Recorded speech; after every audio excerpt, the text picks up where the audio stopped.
what has happened is in the last 2 years, India's growth rate has actually declined. So it was growing at about 8% plus until the fiscal year of about 2011-12.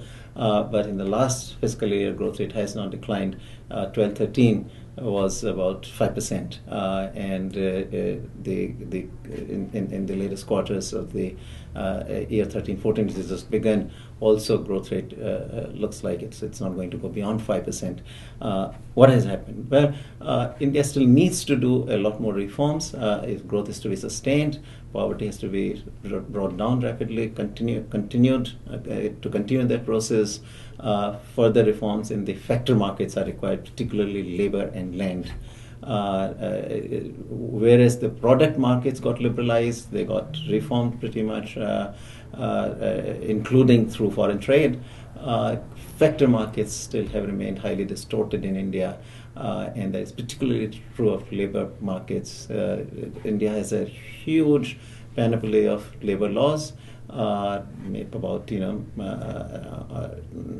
in all together, when you add up the labor laws enacted by the central government and those enacted by the state government, it's practically about 200 labor laws. Is far too many for the firms to actually work with. A lot of these need to be rationalized. A lot of liberalization has to happen. One of the most kind of pernicious restrictions that labor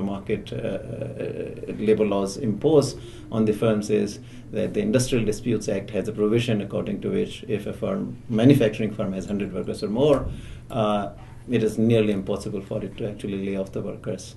That is what that means, of course, is that even if the firm goes bankrupt, it still has to pay the workforce, continue to pay the workforce through its profits in the other sectors, other operations.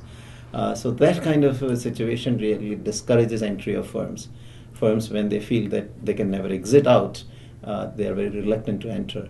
And that kind of partially accounts for why the manufacturing has not done so well in India, and particularly labor-intensive manufacturing.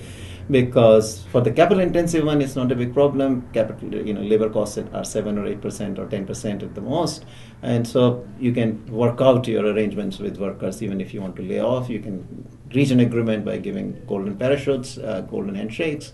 Labor-intensive industries don't have that solution available because 80% or 90% of the costs are labor costs, so you can't give those kinds of handshakes. So that is restrictive, that discourages entry. India will have to deal with that, change those laws. Likewise, land acquisition laws are very antiquated. The specific law that currently rules is from about 1890s under the British. It is waiting to be reformed as well. Then the government has to do its bit. Infrastructure needs to. A lot of infrastructure got built in the 2000s, particularly starting late 1990s. But now India's needs have gone up. Demand for infrastructure is there. There's a sort of shortage, if you will. Infrastructure has to respond, and that's where the government actually has to do its bit. And then there are reforms, and of course higher education sector as well that are waiting to happen. So those are the kinds of things India will need to do in the next 5 to 6 years to come. I'm generally very optimistic that this growth rate will shift back to about 8 or 9% in another year's time.